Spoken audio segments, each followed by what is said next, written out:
छुटकारा आराधना में है चढ़ाई, आराधना में है छुटकारा, आराधना में है चंगाई, शरीर आत्मा में शांति आनंद देता है, जान से भी प्यारा प्रभु।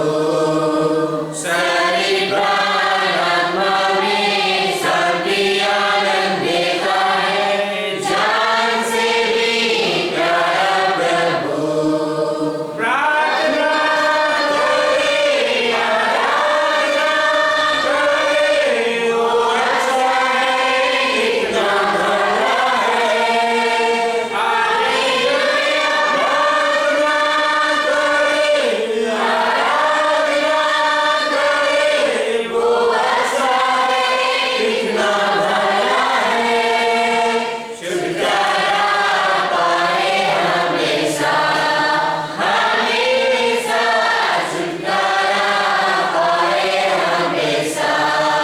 मांगोगे तुम्हें मिलेगा, ढूंढोगे तुम पाओगे, मांगोगे तुम्हें मिलेगा, ढूंढोगे तुम पाओगे।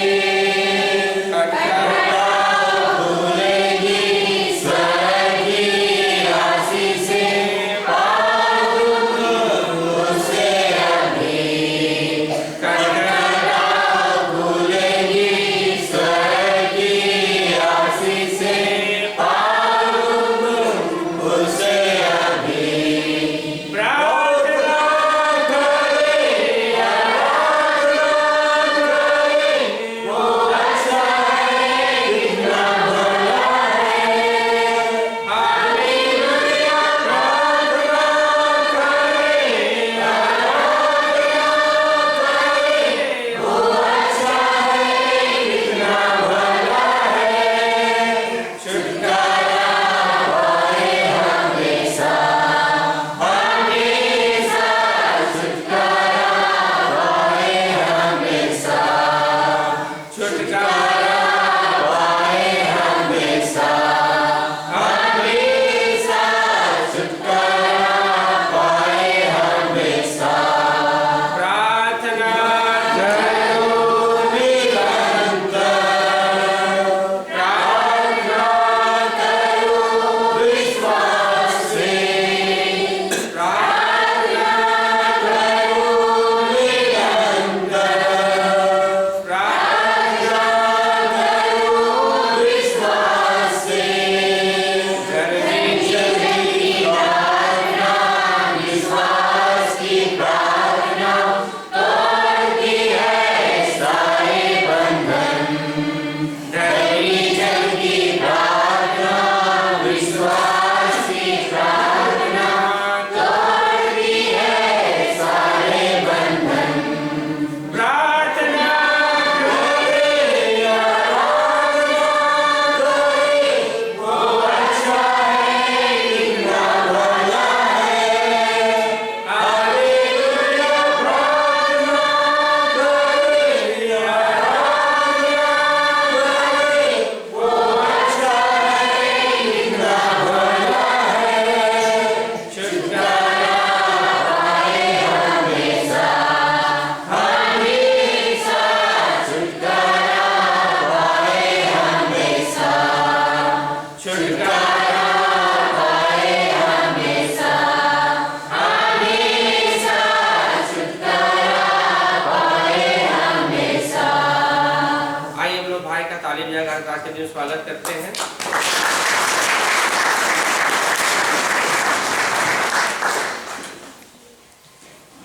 बोलो जय मसीह की। बड़े वाला को बोलो हैप्पी क्रिसमस।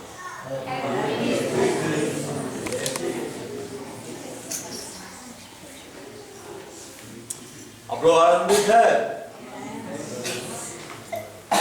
आनंदित है कि नहीं? जोर से हालेलुया बोलिए। हाँ। बहुत किसका जन्मदिन हम लोग मनाने आए हैं?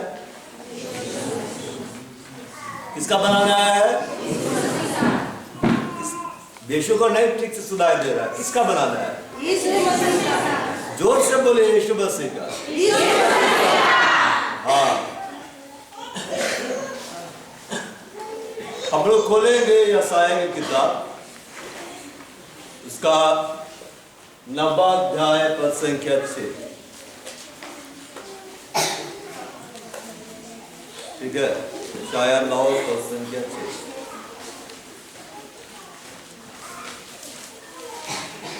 वहां पर ऐसा लिखा हुआ है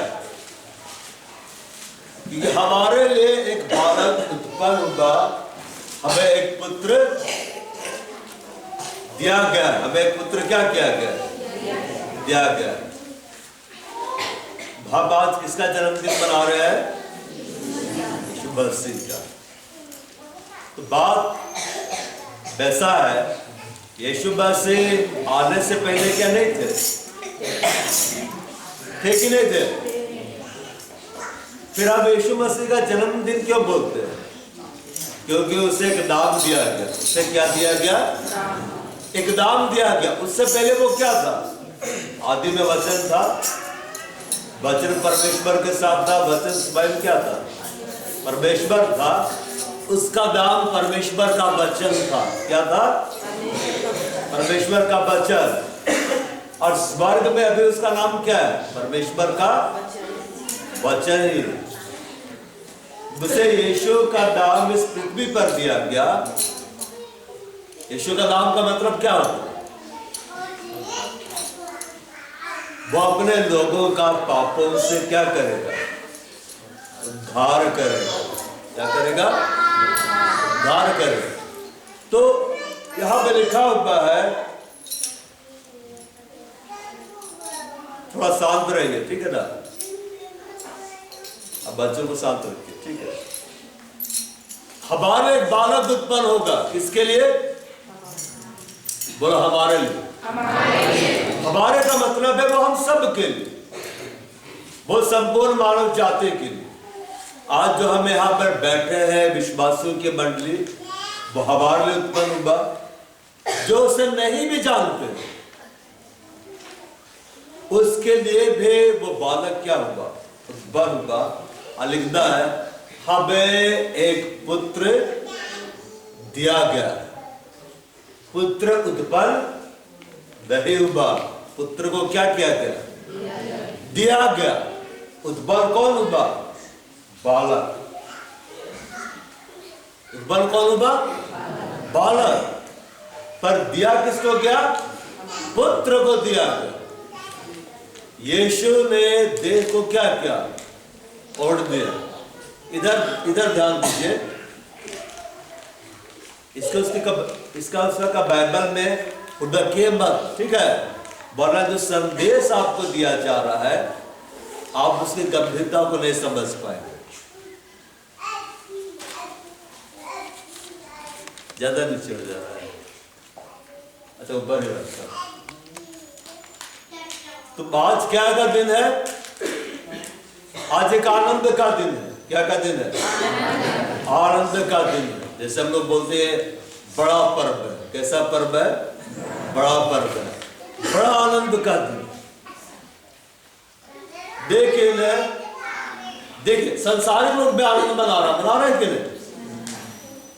रात भर नाचा है, रात भर डांस किया है, लेकिन प्रभु के लिए नहीं, किसी और के लिए या खुद के लिए। उनका आनंद आज है, कल क्या हो जाएगा?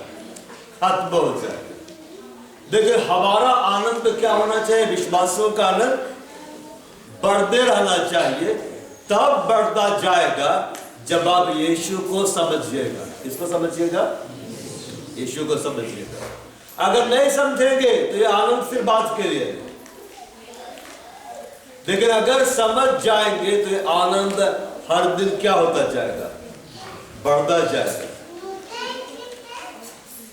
अच्छा, ये बतलाइए, स्वर्ग में आनंद कब कब मनाया जाता है?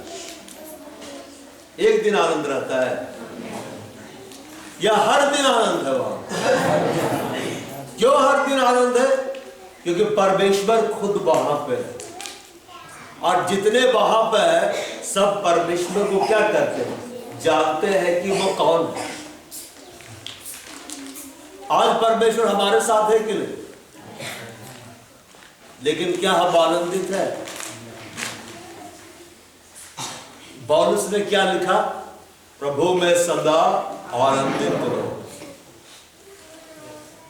हमारा प्रभु कौन है? यीशु मसीह है। मतलब यीशु मसीह में सदा आनंदित रहो। आज तो हम सेलिब्रेट कर रहे हैं, लेकिन हर दिन हमें क्या रहना है? आनंदित रहना। तो हर दिन आनंदित कैसे रहेंगे? जब आप समझेंगे यीशु कौन है, क्या आपको दिया गया। बच्चे को ज्यादा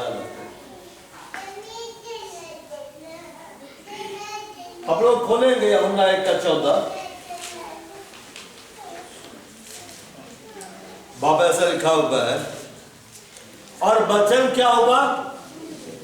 देहधारी हुआ और अनुग्रह और सच्चाई से परिपूर्ण होकर हमारे बीच में डेरा किया, और हमने उसकी ऐसी महिमा देखी जैसे पिता के इकलौते की महिमा। वचन क्या हुआ? देहधारी हुआ। उसने देह को बढ़ा, जैसे आपने सुना, हमारे लिए बालक उत्पन्न हुआ, हमें एक पुत्र क्या किया गया? दिया गया। यहोवा के बेटे का जो नाम था वो था परमेश्वर का वचन। उसने देह को क्या किया? ओढ़ा। क्यों देह को ओढ़ा? क्यों उसका आना जरूरी था इस पृथ्वी पर? उसका आने का उद्देश्य क्या था? क्या मकसद था? अगर यीशु मसीह नहीं आते तो क्या नहीं होता? यीशु मसीह के जन्म के बारे में सबसे पहले किसने बातें की थी? हम सब इस बात को जानते हैं। अदन की वाटिका में परमेश्वर ने किसको रखा था? आदम को रखा था और हव्वा को रखा। किसे रखा था? आदम को और हव्वा को रखा। और हम सब इस बात को जानते हैं, वे बहकाए गए, वे पाप में गिरे, और परमेश्वर ने आकर उनको दंड दिया।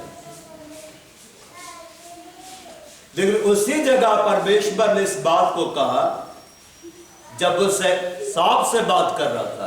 शैतान किसके द्वारा आया था? सांप के द्वारा आया था। मतलब आप समझे, वो डायरेक्ट क्यों नहीं आया? सीधे सीधे क्यों नहीं आया? दुष्ट आत्मा को कार्य करने के लिए क्या चाहिए? शरीर चाहिए। अपने से वो कुछ नहीं कर सकता है। अगर वो कर सकता तो बहुत कुछ कर देता। करता कि नहीं? वो सांप के अंदर में होकर आया और हव्वा से क्या करने लगा? बातें करने लगा। हव्वा बहकाए गए, हम सब इस बात को जानते हैं। और उसके द्वारा आदम बहकाया गया, दोनों पाप में पड़े, और परमेश्वर को न्याय करना पड़ा। उन्हें अदन की वाटिका में से निकालना पड़ा। अदन की वाटिका में से क्या करना पड़ा? निकालना पड़ा। अब इधर ध्यान दीजिए, हम सब विश्वासी हैं कि नहीं? हमारे पास प्रभु का वचन है कि नहीं? ये वचन क्यों दिया गया हमें? क्यों दिया गया है? पढ़ो, मानो और चलो। देखे, हमारे बालक उत्पन्न हुआ है और हमें एक पुत्र दिया गया है। आज यीशु मसीह का जन्म सब कोई मना रहे हैं। जो प्रभु को जानते हैं वो तो मना रहे हैं, जो प्रभु को नहीं जानते वो भी मना रहे हैं। मगर प्रभु की दृष्टि में कौन धन्य होगा? मतलब कौन आशीषित होगा? किसका आनंद हमेशा बना रहेगा? यीशु मसीह बोले, जो वचन तुम सुनते हो, जो वचन तुम सुनते हो, यदि उस पर चलो तो तुम धन्य हो, तब तुम आशीषित हो। और एक आशीषित व्यक्ति हमेशा आनंदित रहता है कि नहीं? अगर आपका जन्म किसी अमीर परिवार में हुआ और आप इस बात को जानते हैं कि मेरे परिवार का जमीन जायदाद धन संपत्ति कितना है, बहुतायत से है, तो आपको कभी चिंता नहीं होगी। उसी रीति से जब आप परमेश्वर को इस तरह जान जाते हैं कि वो कितना अमीर है, कितनी बड़ी उसकी बादशाहत है, मेरे को असल में यीशु को दिया गया, क्या दिया गया, जब आप उसको जानते हैं, आपके पास कुछ हो चाहे ना हो, आप आनंदित रहते हैं। कैसे रहते हैं? आनंदित रहते हैं। हालेलुया। परमेश्वर ने सांप से बातें की और उसको कहा कि मैं तेरे वंश और स्त्री के वंश के बीच में बैर उत्पन्न करूंगा। क्या उत्पन्न करूंगा? बैर उत्पन्न करूंगा, और तो इसकी एड़ी को डसेगा। तो इसकी एड़ी को क्या करेगा? डसेगा। अब वो तेरा सिर को क्या करेगा? कुचल डालेगा। अब आप इस बात को जाने, वहां पिता जब बातें कर रहे थे, किसके बारे में बात कर रहे थे? यीशु मसीह के बारे में बात कर रहे थे कि नहीं? अब इधर ध्यान दीजिए। ध्यान देंगे तो समझेंगे तो आनंद बढ़ेगा। आप आज यहां से एक बड़ा आनंद लेकर जाने वाले हैं। अरे आमीन तो बोलो। आमीन। ऐसा आमीन मत बोलो, जोर से आमीन बोलो। आमीन। हाँ, स्वर को सुनाई देना चाहिए। सांप ने, शैतान ने सबसे पहले किसको बहकाया? बोलो हेवा। हाँ, क्यों स्त्री को बहकाया? पुरुष के पास क्यों नहीं आ रहे? बाइबल क्या बोलती है स्त्रियों के बारे में? स्त्री निर्बल पात्र है। स्त्री कैसे पात्र है? निर्बल है। हालेलुया। कितना निर्बल लग रहा होगा ना? तो प्रभु ये बोल दिया, ये तो निर्बल पात्र है। हालेलुया। लेकिन परमेश्वर ने जब बातें की तो उसने उस निर्बल पात्र का जिक्र किया कि मेरा वंश जो आएगा ना, मेरा बेटा जो आएगा, इसी निर्बल पात्र से ही होकर आएगा। उसने कहा मैं इसके वंश, स्त्री के वंश, मतलब उसमें पुरुष का रोल नहीं रहेगा। उसके अंदर में जो बीज आएगा, हिंदी में लिखा है वंश, इंग्लिश में वंश नहीं, वहां लिखा है सीड, बीज। बाइबल में क्या लिखा हुआ है? परमेश्वर का वचन बीज है। बीज तो परमेश्वर का क्या है? वचन है। मेरा जो बेटा आएगा, यहोवा बोल रहा था, वो डायरेक्ट स्त्री में आएगा, उसके द्वारा वो प्रकट होगा। जिस निर्बल पात्र को तुमने भरमा दिया, बहका दिया, मेरा बेटा जब आएगा उसी के द्वारा आएगा। क्यों? यीशु एक स्त्री के द्वारा आया। डायरेक्ट आ सकता था कि नहीं? हम सब जानते हैं अब्राहम के यहां परमेश्वर आया, खाया पिया था, खाया पिया था कि नहीं? अब पुराने नियम में यीशु मसीह आते थे कि नहीं? कैसे आते थे? वहां तो जिक्र नहीं है। जहां जहां यहोवा का दूत लिखा हुआ है ना, यहोवा का दूत, वो असल में दूत नहीं है, वो यीशु मसीह है। उसको यहोवा का दूत बोला जाता है। आप पढ़िएगा यहोशू के सामने जब वो आता है, क्या बोलता है? अपना जूती उतार, जिस जगह खड़ा है वो जगह पवित्र है। एक स्वर्गदूत ऐसा नहीं बोल सकता है, लेकिन वहां यहोवा का दूत बात कर रहा था, वो खुद यीशु मसीह था। तो पुराने नियम में जहां जहां यहोवा का दूत करके जिक्र किया गया है, वहां वहां खुद यीशु मसीह आते। हालेलुया।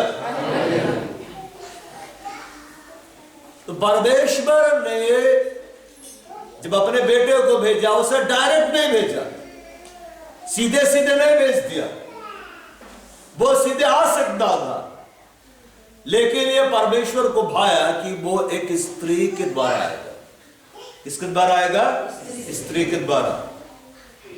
क्योंकि किसको सबसे पहले बहकाया गया था? स्त्री को। हाँ, हव्वा को ही, स्त्री थी, ठीक है। बार यीशु मसीह का स्त्री के द्वारा आना, मरियम के द्वारा आना। अब मरियम तो स्त्री थी, ठीक ही नहीं? और स्त्री क्या है? कमजोर, निर्बल पात्र है, ठीक है ना? कैसा पात्र है? निर्बल पात्र।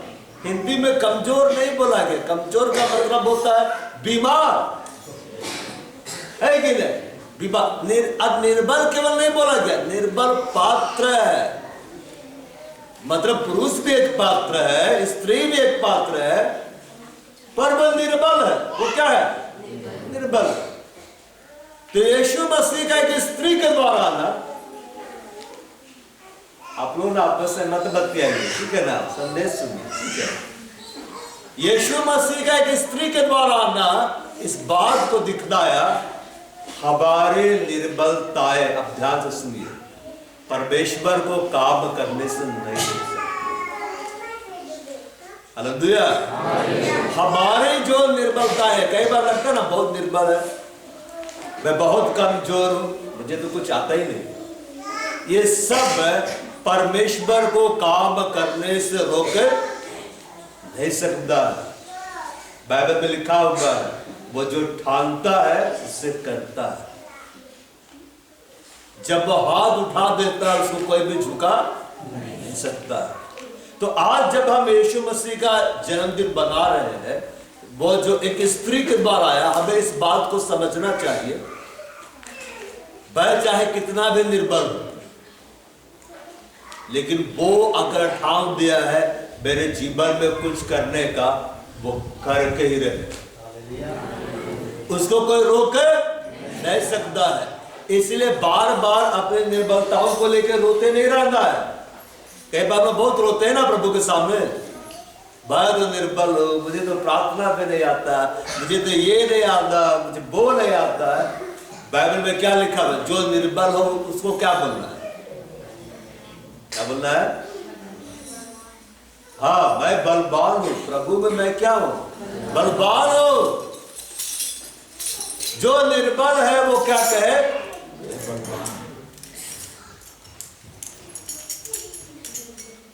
हम लोग बोलते हैं लूका अध्याय 26 से 27,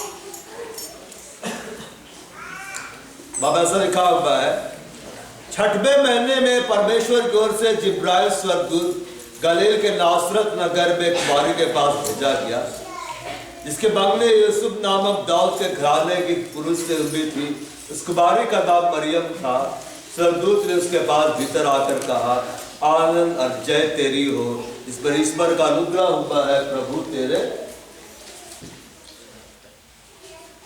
साथ।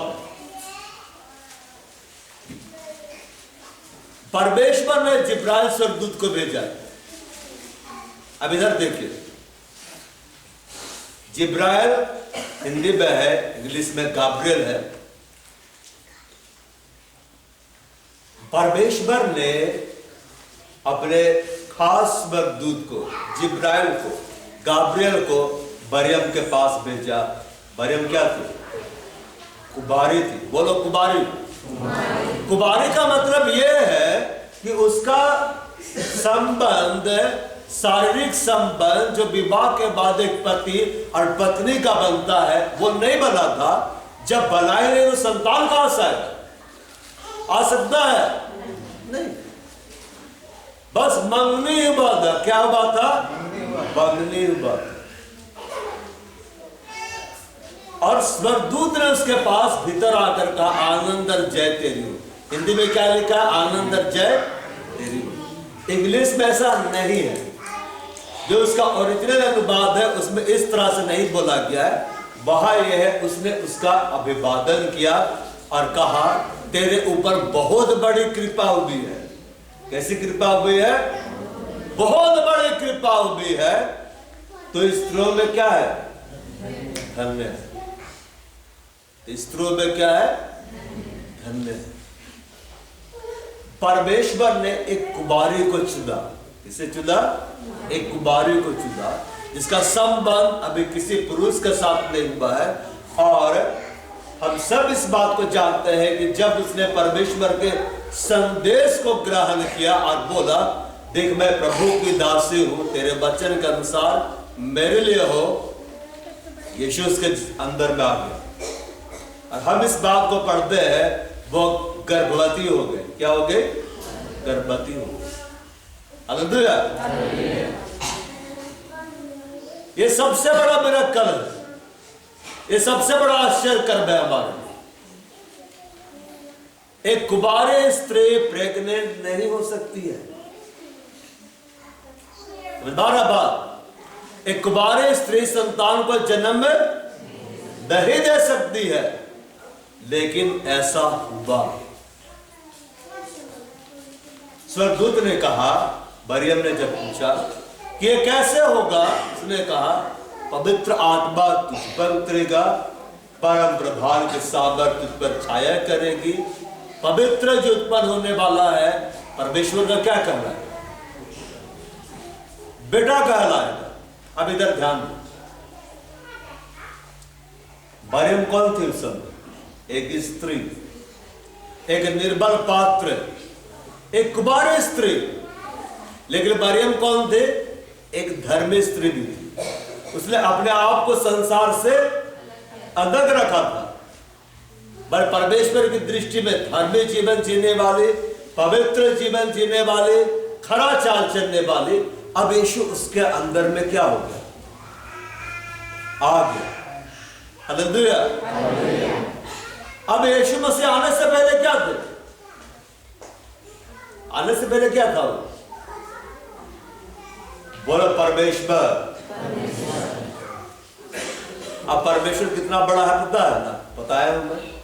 अपना विद्या से आकाश को क्या करता है? नापता है। पहाड़ को तराजू में क्या कर देता है? तौल देता है। महासागर का जल को चिंदू में ढा देता है।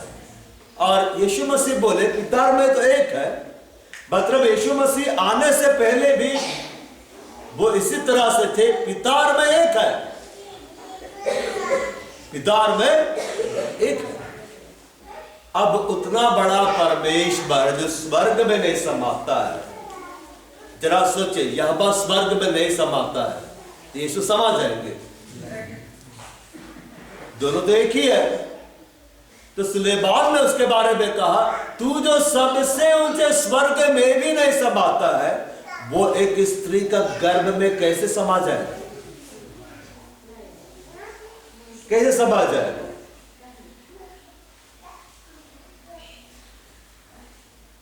यीशु मसीह ने बीज का दृष्टांत बताया। उसके बारे में क्या कहा? बीज परमेश्वर का वचन है। यीशु मसीह के आने से पहले कौन आ गया था? पवित्र आत्मा। पहले कौन आया? पवित्र आत्मा तुझ पर उतरेगा, मतलब यीशु को लाने की जिम्मेदारी पवित्र आत्मा की थी। किसके दे? पवित्र आत्मा। जानते हैं पवित्र आत्मा आपको क्यों दिया गया है? कि वह अन्य भाषा बोलने के लिए नहीं, वो इसलिए दिया गया है कि आपके जीवन में वो यीशु को प्रकट करे। इसीलिए आया है। यीशु मसीह क्या बोला? जब आएगा मेरी महिमा करेगा। जब आएगा किसकी महिमा करेगा? यीशु मसीह बोले मेरी महिमा करे।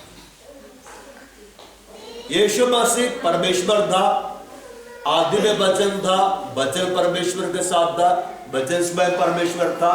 हम पढ़ते हैं परमेश्वर आत्मा जल के ऊपर क्या हो रहा था? मंडला रहा था। तीनों परमेश्वर वो साथ में।